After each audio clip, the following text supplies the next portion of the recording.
Isaiah 5. Let me sing now for my well-beloved, a song of my beloved concerning his vineyard. My well-beloved had a vineyard on a fertile hill, and he dug it all around, removed its stones, and planted it with the choicest vine. And he built a tower in the middle of it, and he hewed out a wine vat in it. And then he expected it to produce good grapes, but it produced only worthless ones. And now, O inhabitants of Jerusalem and men of Judah, judge between me and my vineyard. What more was there to do for my vineyard that I had not done in it? Why, when I expected it to produce good grapes, did it produce worthless ones? So now let me tell you what I'm going to do to my vineyard. I will remove its hedge, and it will be consumed. I will break down its wall, and it will become trampled ground. And I will lay it to waste. It will not be pruned or hoed, but briars and thorns will come up. I will also charge the clouds to rain no rain on it. For the vineyard of the Lord of hosts is the house of Israel, and the men of Judah his delightful plant. Thus he looked for justice, but behold bloodshed, for righteousness, but behold a cry of distress. Woe to those who add house to house and join field to field, until there is no more room, so that you have to live alone in the midst of the land.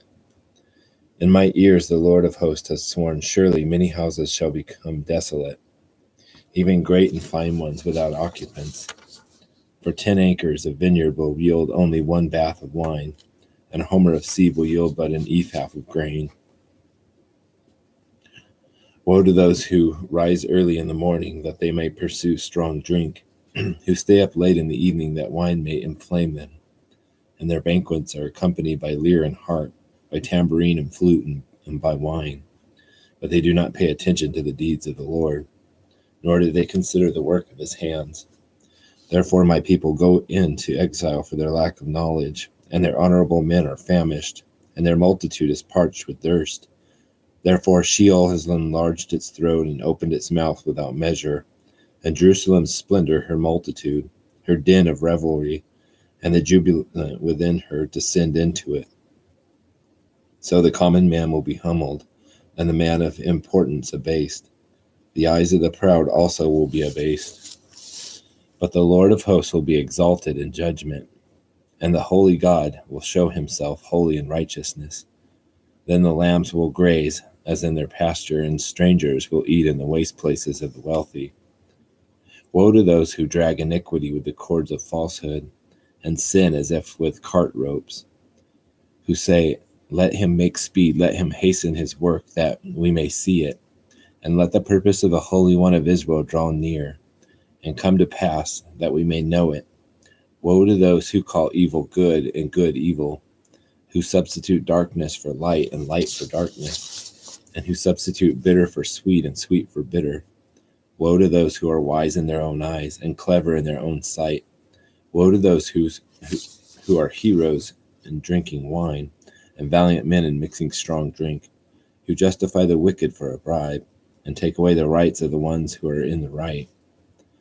Therefore, as a tongue of fire consumes stubble, and dry grass collapses into the flame, so their root will become like rot, and their blossom will blow away as dust. For they have rejected the law of the Lord of hosts, and despised the word of the Holy One of Israel. On this account the anger of the Lord is burned against his people, and he has stretched out his hand against them and struck them down. And the mountains quaked, and their corpses lay like refuse in the middle of the streets. For all his anger is not spent, but his hand is still stretched out. He will also lift up a standard to the distant nation, and will whistle for it from the ends of the earth. And behold, it will come with speed swiftly. No one in it is weary or stumbles, none slumbers or sleeps. Nor is the belt at its waist undone, nor its sandal strap broken. Its arrows are sharp, and all its bows are bent. The hooves of its horses seem like flint, and its chariot wheels like a whirlwind. Its roaring is like a lioness, and it roars like young lions. It growls as it seizes the prey, and carries it off, with no one to deliver it. And it shall growl over it in a day, like a roaring of the sea. If one looks to the land, behold, there is darkness and distress. Even the light is darkened by its clouds.